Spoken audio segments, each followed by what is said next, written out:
I asked a stranger to pretend to want me. He didn't pretend. The worst part is that I knew it before the song ended. If you're hearing this, subscribe now, because what happened after I crossed that floor didn't stay in the club, and it definitely didn't end with one dance. By the time I saw Ryan, I had already been inside the club for 22 minutes, long enough for the room to stop feeling new and start feeling expensive. The lights were low in a deliberate way, not dark enough to hide people, just dim enough to make everyone look slightly more beautiful than they deserved. Ice clinked in heavy glasses. A woman in silver laughed too loudly near the back. Somewhere above us, a bass line kept circling, smooth and slow, turning everything in the room into suggestion. I stood at the bar, in a black dress I almost hadn't worn, and watched my ex-husband place his hand on another woman's back, like he'd been trained to do it there. Not the shoulder, not her arm, the lower part of her back, where intimacy announces itself without asking permission. That was what hit me. Not that he had moved on. Anyone with a functioning brain could have predicted that eventually. Not even that he was here, at a place he used to say was too performative, whenever I wanted to go somewhere with music and actual light design instead of whatever steakhouse his clients preferred. No, what hit me was how comfortable he looked. Comfort after me. Ease after us. His face bent toward hers, listening with the exact same expression he used to wear when I told him things that mattered. Patient, slightly amused, present in a way that made other people feel chosen. He had always been good at presence. It was part of what made the absence later feel surgical. The bartender set down my drink before I asked for a second one. "From the gentleman down there," he said, nodding vaguely toward a booth near the far wall. I looked. 3 men, 2 already talking to someone else, 1 looking nowhere in particular. None of them mattered. I didn't order it. He did. I pushed the glass back. Then he can enjoy it himself. The bartender gave me the look bartenders reserve for women making principled decisions in places built to dissolve them. He removed the drink without comment. I picked up my own vodka and swallowed it too quickly.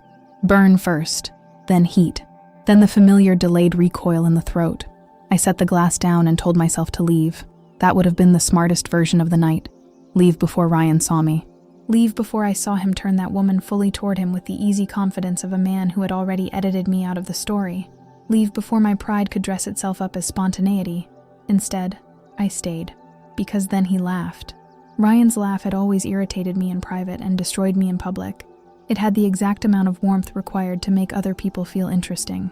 He gave it away in carefully portioned amounts, and the fact that he was using it on her in front of me made something cold and exact slide into place under my ribs. I turned away from him because I knew if I kept watching, my face would do something I wouldn't forgive later. That was when I saw Daniel. He wasn't by the bar. He wasn't in a booth. He wasn't on the floor. He stood just outside the stream of movement near a dark structural column, one hand in his pocket, the other holding a glass he hadn't touched.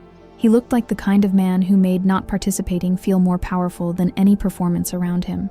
Black shirt, open collar, no tie, no jacket, dark hair cut close at the sides, longer on top, not styled so much as directed, a face too sharp to be called pretty, and too calm to be harmless. Broad shoulders, but that wasn't the first thing I noticed. The first thing I noticed was that he was already looking at me, not flirtatiously, not curiously, as if he had noticed me earlier and now simply hadn't stopped. The room kept moving around him. He stayed still. I held his gaze 1 beat too long, then 2. He didn't smile, didn't nod, didn't glance away to make it easier for me to choose dignity over impulse. I chose impulse. I picked up my clutch and walked toward him before I could think long enough to stop myself. I knew what I was doing, at least on the surface. I wanted Ryan to see me with someone he couldn't immediately reduce. I wanted a visual, a counterweight, proof that I could step into another man's orbit and look untouched. That was the story I told myself crossing the floor. It was not the whole story. I stopped in front of him. Up close, nothing softened. If anything, the distance had made him seem less severe than he was. His eyes weren't warm, exactly. They were attentive in a way that made warmth feel irrelevant. "Dance with me," I said.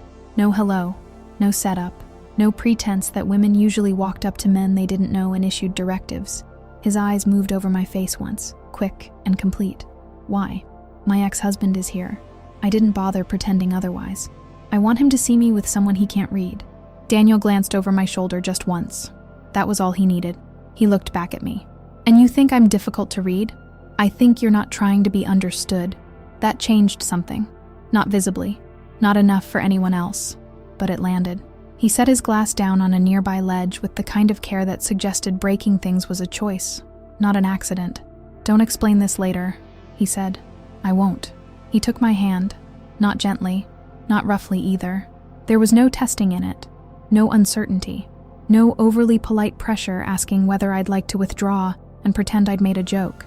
He led. I followed. That should have embarrassed me. It didn't.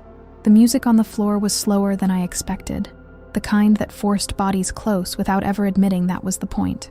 Daniel's hand found my waist with clean accuracy and pulled me into position like he'd already decided where I belonged in relation to him. I let him, because across the room Ryan had stopped smiling. Good, I thought. Good. Look. I turned my head slightly, just enough to make sure he had the right angle. Daniel noticed immediately. "You're doing this wrong." My focus snapped back to him. "Excuse me? You keep checking whether he's watching." "I want him to. That gives him control." I almost laughed. "This is not a hostage negotiation." "No," Daniel said, his voice level. "It's worse. You volunteered." His hand shifted half an inch at my waist, adjusting me more fully toward him until Ryan was blocked by Daniel's shoulder, and I had to choose between fighting the correction or accepting it. I accepted it. "Forget he exists," Daniel said. "That's not the point." "It should be." His thumb moved once against the fabric at my side. Not caressing, not accidental. A point made through contact. "You asked me to pretend," he said. "Let me do it properly." Before I could answer, he turned us in a tight, efficient movement that brought me closer and erased the rest of the room for one long breath. "You don't look at him again." "And if I do?" He leaned in slightly. Not enough to touch my face, just enough for his voice to become mine and no one else's. "Then you weren't serious." My pulse kicked. I hated that he noticed. I hated more that he probably noticed exactly how much. "You don't even know my name," I said. "I don't need it." "That's convenient. It's temporary." His gaze held mine another second, then flicked down and back up. "Ella." Everything in me stopped for a beat. "How do you know that?" "You signed your receipt." I thought back to the bar, to the careless curve of my signature over the paper. "You were watching me before I came over." "Yes." No hesitation, no apology. "Why?" "You noticed me." "That's not an answer." "It is tonight." The song ended before I could decide whether to be unsettled or offended. Daniel didn't let go immediately. He held the moment exactly long enough to make stepping back feel deliberate rather than automatic. Then he released me. Ryan reached us 3 seconds later. "Ella." My name sounded different in his mouth now. Smaller, less certain. "Ryan." He looked from me to Daniel and back again, recalibrating in real time. Ryan had always hated not understanding the structure of a room. He liked context. He liked leverage. He liked knowing which version of himself to bring out and what effect it would have. Daniel gave him nothing to work with. "Friend of yours?" Ryan asked, looking at me, not him. "No," I said. Ryan's jaw shifted slightly. Didn't take long. The old version of me would have defended myself, explained the timeline, clarified the situation, protected my image before I protected my pride. Daniel had been right. Explanation was surrender, so I said nothing. That bothered Ryan more than if I'd hit him with the glass. His attention moved to Daniel again, more carefully this time, not dismissive now, but measuring. Daniel didn't offer his hand, didn't smile, didn't fill the silence for anyone's comfort. Ryan gave a small nod, more to end the moment than honor it.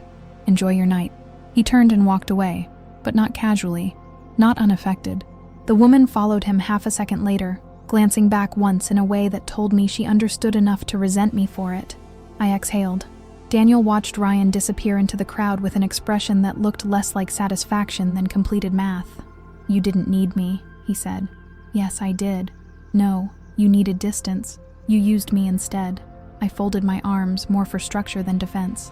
"And you said yes." I didn't say yes. His gaze returned to me. I moved.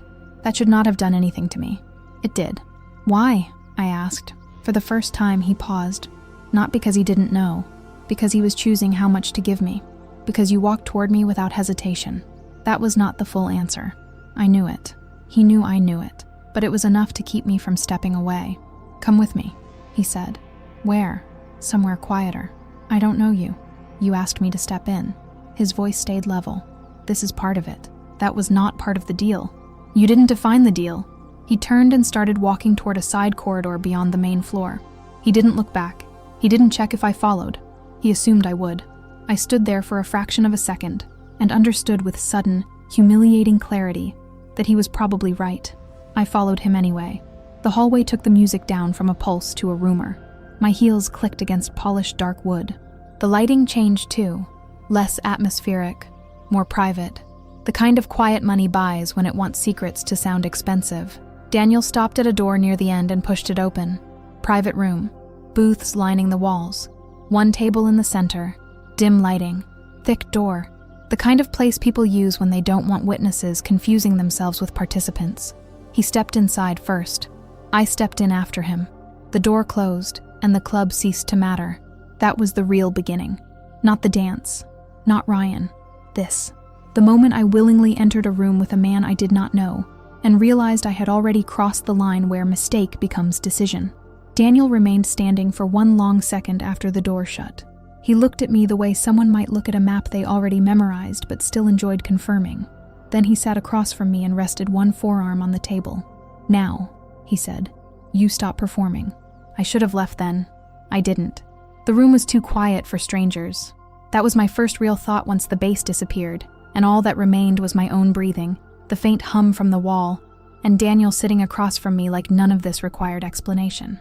I crossed one leg over the other and looked at the door once, just enough to register distance, hinges, handle, exit. He noticed. Of course he noticed. "You can leave whenever you want," he said. That's reassuring. It wasn't meant to be.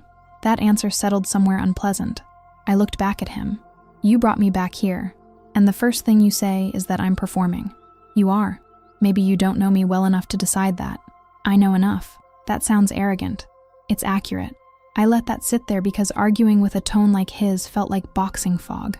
It didn't resist. It simply remained. "What exactly is this room for?" I asked. "Privacy. That's broad. It's sufficient."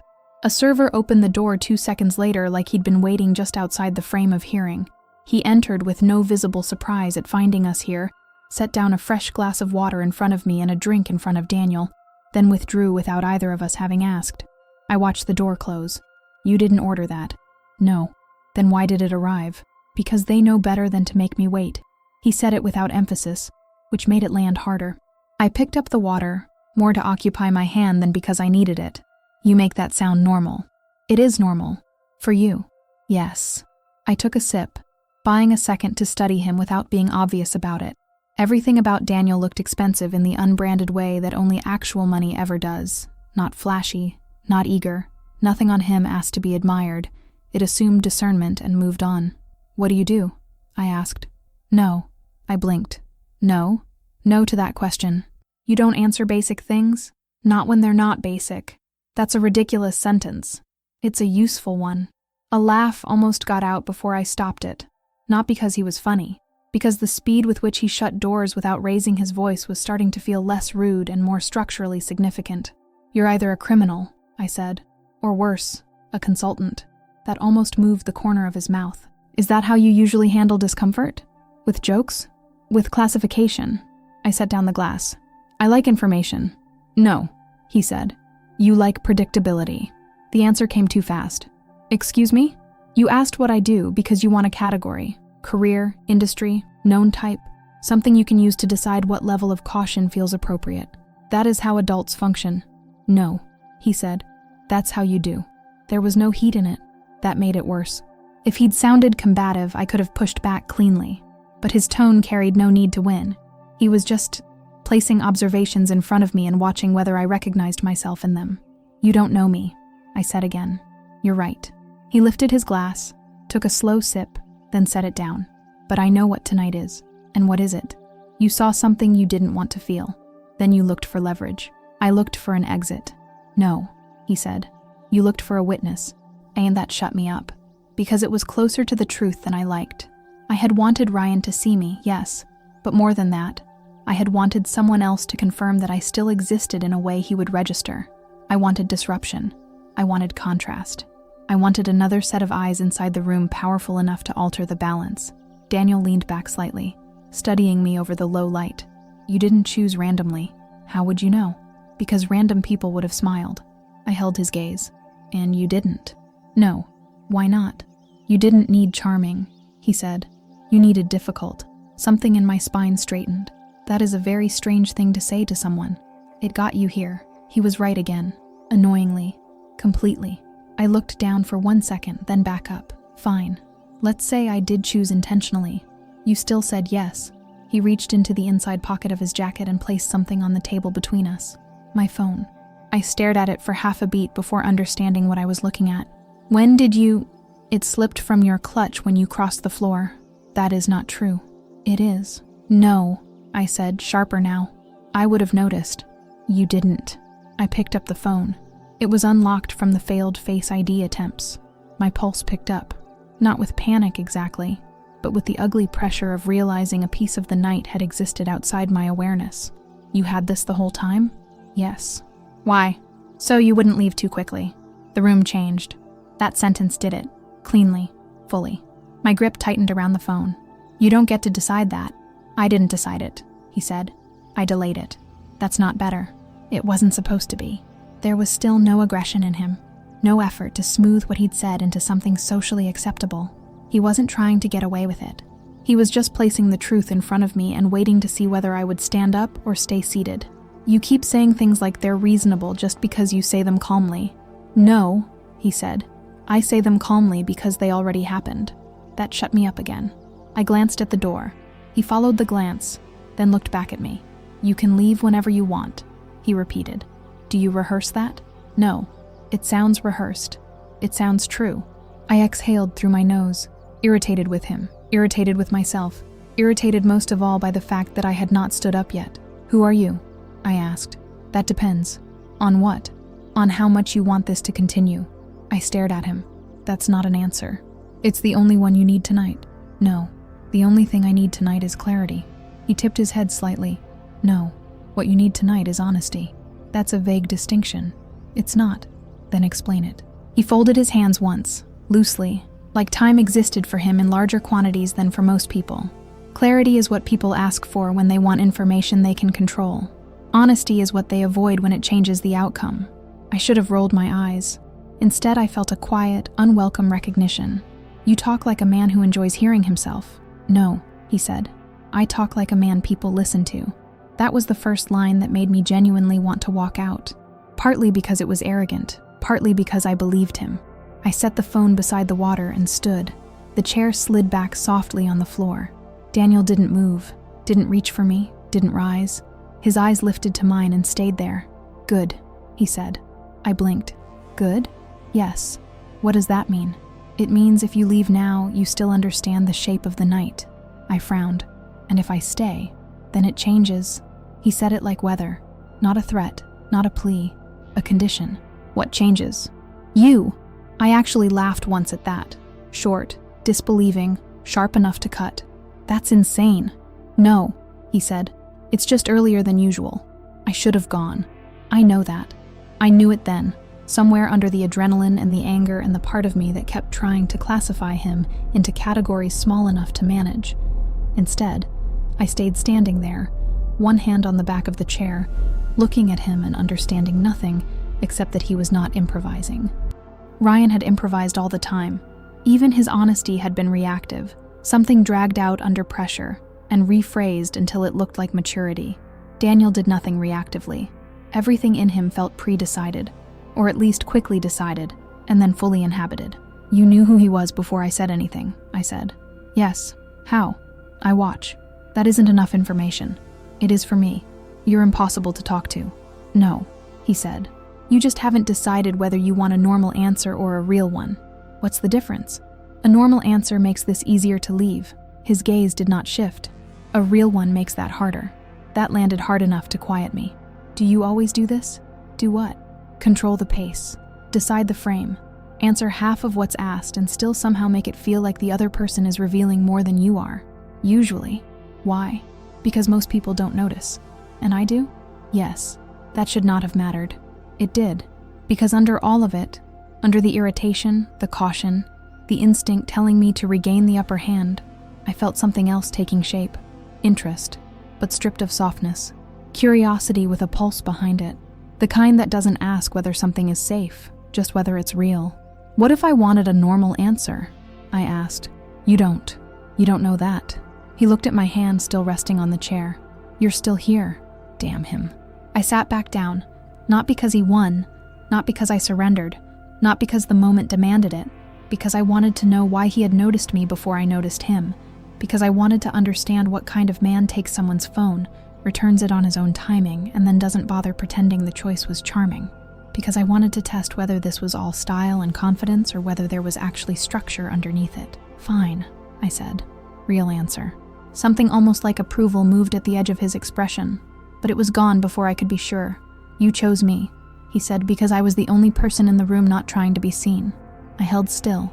That's not enough. It's most of it. What's the rest? He paused again, not because he was searching, because he was choosing. The rest, he said, is that you saw I was already looking at you and came anyway.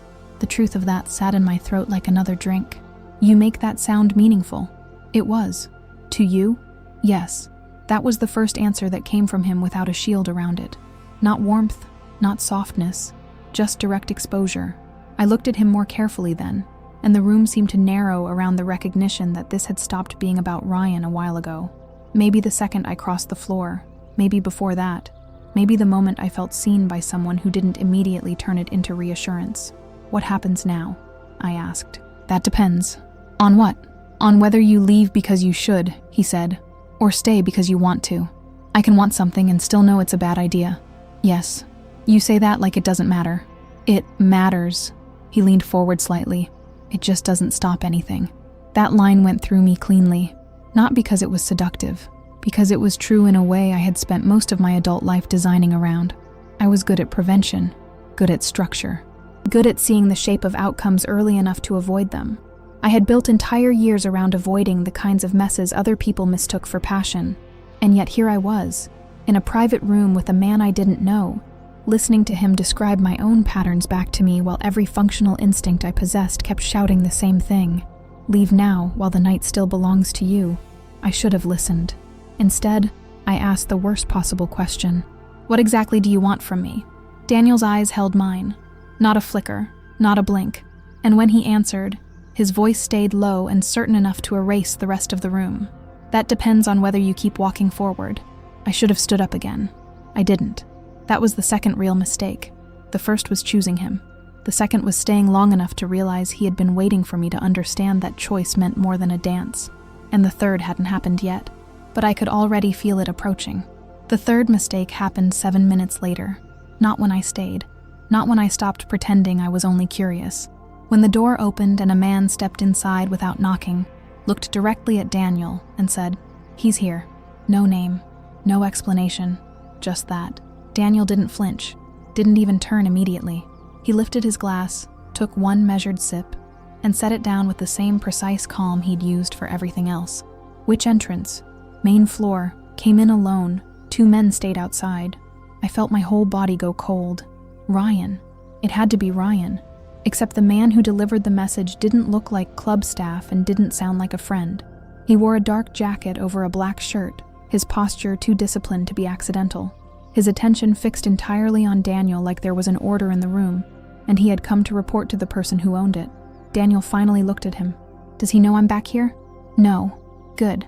The man nodded once and left. The door shut again. For half a second, I could only stare at Daniel. Then, what the hell was that? He looked at me. Not bothered, not rushed. A complication. That was not a complication. That was someone reporting to you. Yes, the word landed without friction. That made it worse. Who was he? Someone who works for me. I let out a short, disbelieving breath. Works for you doing what exactly? Making sure my evenings stay orderly. I almost laughed because the sentence was absurd on purpose, and because if I didn't laugh, I was going to start understanding things I wasn't ready to understand. You have people at clubs watching you? I have people where I need them. That is not normal. No, Daniel said. It isn't. He stood. My pulse kicked immediately. Sit, he said. Absolutely not. You can leave now, he replied. Or you can stay exactly where you are for 5 minutes and let me fix the problem you brought to my table. I stood too fast, the chair scraping behind me. You do not get to speak to me like that. His gaze stayed on mine, steady enough to make shouting feel messy. Then don't make me repeat myself. Every instinct in me split in 2 directions at once.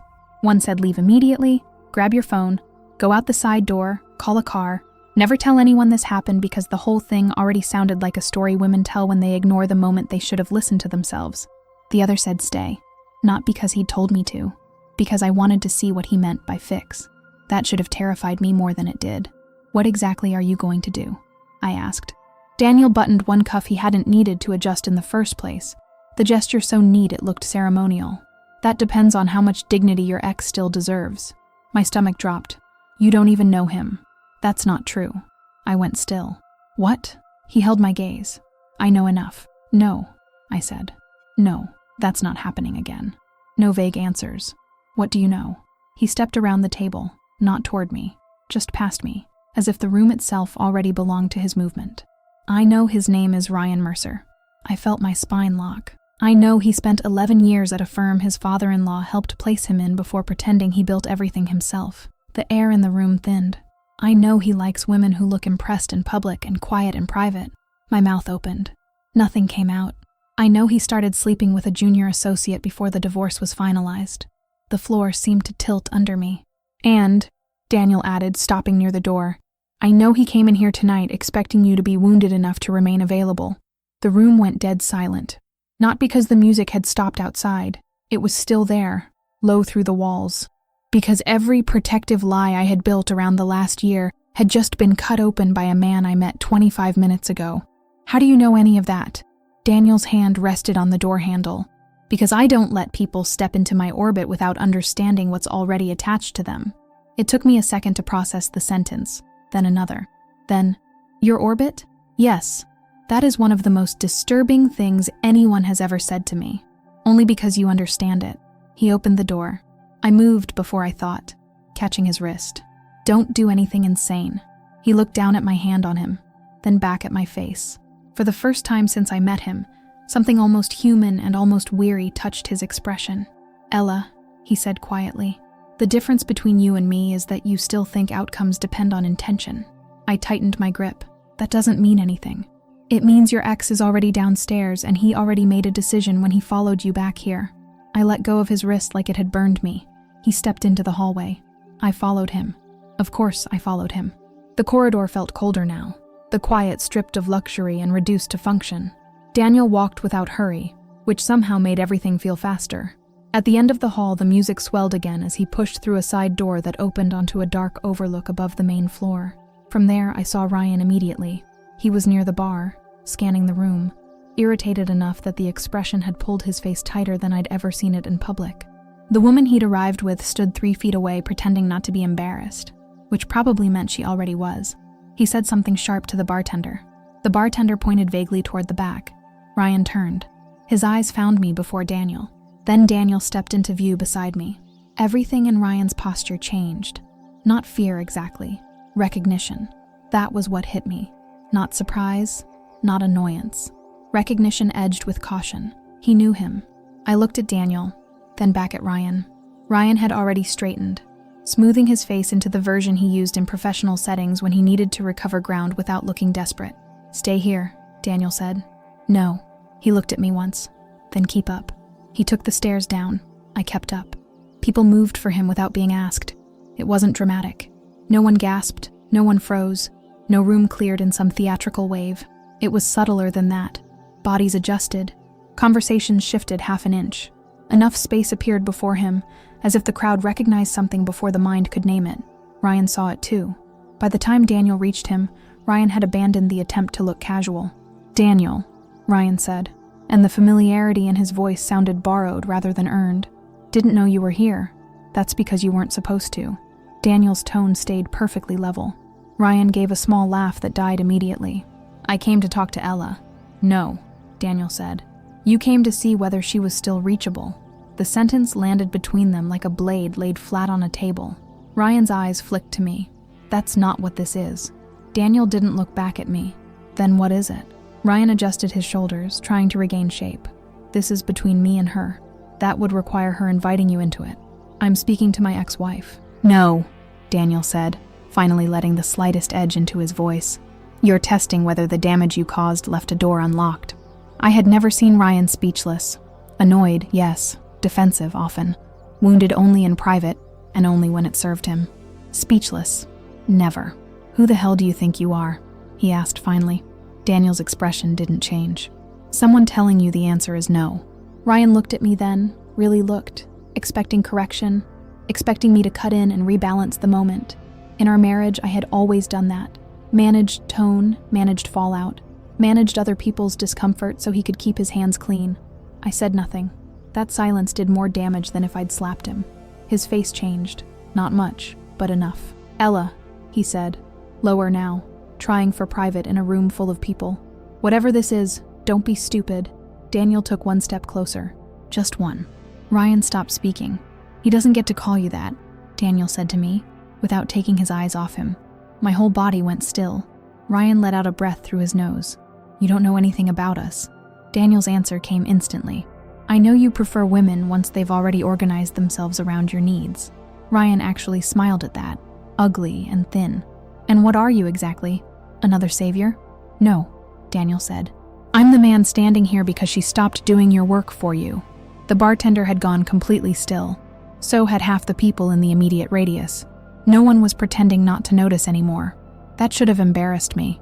Instead, it felt like standing outside my own life and watching someone else finally refuse the script.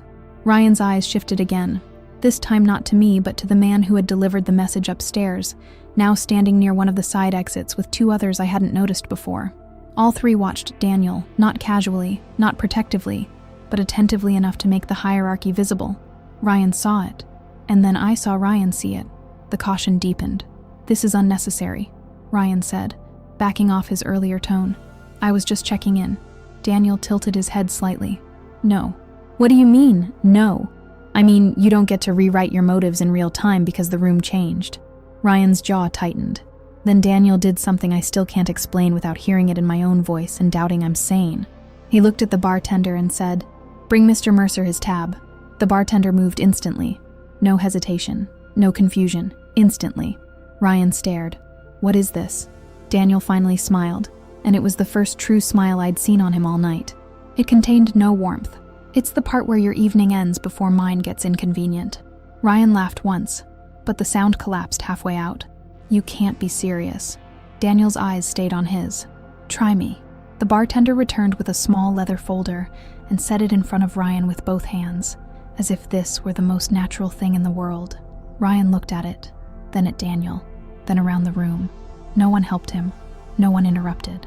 Even the woman he'd arrived with had drifted back far enough to preserve her own future deniability. I should have felt pity. I didn't. I felt something colder and clearer. Relief. Ryan looked at me one last time. Are you really doing this? It took me only a second to answer. No, I said. I'm just not stopping it. That landed. Hard. His face shut down. He took out his wallet, dropped a card into the folder, signed without checking the amount, and handed it back to the bartender with more force than necessary. Then he stepped away from the bar, from Daniel, from me, from the entire shape of the moment. At the edge of the floor, he stopped once and looked back. If you think this ends here, he said to me, you're wrong. I felt Daniel shift beside me before I even registered the movement. Ryan saw it too. Whatever he had intended to say next never got said. He turned and left. The woman followed 5 seconds later, not looking at either of us. The room resumed almost immediately after that. Conversations restarted. Music reclaimed the space. The bartender vanished with the folder. People decided very quickly that whatever they had just seen could be safely misunderstood by morning. I realized my hands were shaking. Daniel noticed. Of course he did. He guided me, not touching, just steering, toward a shadowed corner beside the stairs where the room could see us only if it wanted to. Then he looked down at my hands and asked, Are you angry? I laughed once, too sharp. Is that really your first question? It matters. Why? Because anger is clean, he said. Shock isn't. I stared at him. You humiliated him. No, Daniel said. I closed the door politely. That was polite? Yes? I looked past him toward the exit Ryan had disappeared through. You know he's going to tell himself you were the problem. He can tell himself whatever helps him sleep. That's not what I mean. I know. I crossed my arms, then uncrossed them immediately when I realized the gesture looked defensive. How do you know him? Daniel glanced toward the bar, then back at me. Indirectly. That is not an answer. It's the one you're getting. I'm getting very tired of that. No, he said. You're getting tired of realizing I'm not improvising. The sentence hit in exactly the right place. I looked at him fully then. Really looked. Not at the shirt, the face, the impossible calm. At the structure underneath it. You knew who Ryan was before I ever said ex-husband. Yes. You knew enough to strip him open in public. Yes. You had people outside that room. Yes. You had the bartender bring his bill. Yes. My pulse picked up again, but differently this time. No adrenaline. No sharp spike. Something slower, deeper. A recognition I did not want and could not dismiss. This wasn't random for you. Daniel didn't answer. That was answer enough. What was tonight? I asked quietly. For the first time, he looked away before responding. Not long, barely a second, but I felt it because nothing in him had moved off center before. A beginning, he said. The word made my whole body go still. No, I said immediately. No, you do not get to say that like it makes sense. It makes perfect sense. To you, yes, that's the problem. He studied me for a moment as if deciding whether to simplify or go further. He chose further. You walked toward me, he said. Not because you were reckless, because you recognized something. I recognized that you were useful. No, he replied. You recognized that I was already paying attention. I wanted to deny it. Couldn't. He stepped half an inch closer. Not enough to touch. Enough to make it impossible to forget that he could if he chose. You thought you were asking a stranger for a dance, he said. You weren't. My mouth went dry. Then what was I doing? His gaze dropped briefly to my mouth, then rose again. You were stepping into a situation you don't understand yet. That line should have sent me home. Instead, it made me ask the worst possible next question. What situation? His expression changed again. Not softened, not hardened. Became more exact. The kind that doesn't happen twice by accident. I stared at him. The room around us might as well have gone dark. There are moments when your body understands before your mind agrees. This was one of them. I knew, with sudden nauseating clarity, that there was something in this night Daniel had anticipated before I ever walked over to him. Not every detail. Maybe not Ryan. Maybe not the exact sequence. But me? The possibility of me? The fact that he had been looking already? That part felt less like coincidence the longer I stood there. You're scaring me, I said. Good. The answer came so fast I almost didn't believe I'd heard it correctly. What? Daniel's voice stayed low. Fear is the first honest thing that's happened between us. I took a step back. He let me. That mattered. Do not romanticize this, I said. Do not turn tonight into some lesson about me. It isn't about you alone. That stopped me. Then who else is it about? He looked at me for a long second. Then he reached into his jacket and took out a thin black card case. From it, he removed one card and placed it in my hand. No flourish, no line, just the card. I looked down. No logo, no company name, only a number and a name embossed in small silver letters. Daniel Vale. Vale, not Daniel. Not a first name offered in a dark room. A full name, or at least one he wanted me to have. What am I supposed to do with this? I asked. Nothing tonight. And tomorrow? He looked past me briefly toward the main entrance, toward the street beyond it, toward something I couldn't see, then back at me. Tomorrow, he said. You decide whether you want the truth or the version of tonight that lets you sleep. The sentence ran cold through me. What truth? I told you, he said. Not tonight. I looked at the card, then back at him. If this is some power move, it is. At least he was honest, but not the one you think. I laughed once, disbelief cutting through the edge of fear. You really do this, don't you? You say just enough to make every answer feel like a door. Yes. Why? Because most people show you who they are by which door they choose.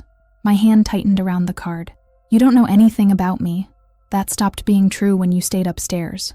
And if I throw this away, then you throw it away.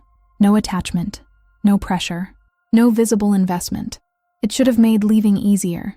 Instead, it made the whole thing more impossible to classify. Who are you really? I asked. He held my gaze. The music shifted around us, deeper now, slower. Some new track rising through the room like a pulse. I'm the man you should have ignored, he said. My throat tightened. Then why are you here? This time the pause mattered more than any answer he'd given all night. When he finally spoke, his voice came quieter, almost absent of style, stripped down to something I trusted less because it sounded real. Because you didn't. I felt that everywhere. Not like a compliment, like impact. He looked toward the entrance again, then back to me. You need to go. I frowned. Why? Because the men outside aren't here for Ryan. Everything in me stopped. What? Daniel stepped in close then, finally close enough that the distance ended entirely. One hand at my elbow, not intimate, not rough, directive. Listen carefully, he said. When you walk out of this club, you do not take your usual route home. My body reacted before my mind could catch up. What men? You are not getting into a car alone. What men? He ignored the repetition. You'll walk out through the kitchen exit with Luca. He'll take you to another entrance. I stared at him. What the hell are you talking about? His eyes held mine with a focus so intense it felt like being locked in place. I'm talking about the part of the night you were never supposed to see. The words slid under my skin and stayed there. I opened my mouth again, but before anything came out, the same man from upstairs appeared at Daniel's shoulder. Now, he said. Daniel's grip on my elbow tightened once. Not to hurt, to keep me from freezing. Go with him. No. His gaze didn't move. Ella. No, I said again, louder now, panic starting to sharpen the edges of every thought. Tell me what is happening. The man beside him said, They're moving. That was all it took. Daniel looked at him, then back at me, and something in his expression changed into a hardness I hadn't seen before. Not coldness, not distance, protection. It was somehow worse. I will explain this, he said, but not if you make me choose between answers and time. I shook my head. You can't just... He cut in, voice low and absolute. You asked me to pretend. My breath caught. I told you, he said. I don't do that. Then he leaned in, close enough that only I could hear the next line. And if they're here for you the way I think they are, tonight was never about your ex-husband at all. The room dropped away. Everything inside me turned over at once. Before I could respond, before I could ask the only question that mattered, before I could decide whether to run or stay or scream or demand the truth and risk whatever was already moving toward us, the lights in the club cut out, not dimmed, died. The music stopped mid-beat, and somewhere near the front entrance, glass shattered.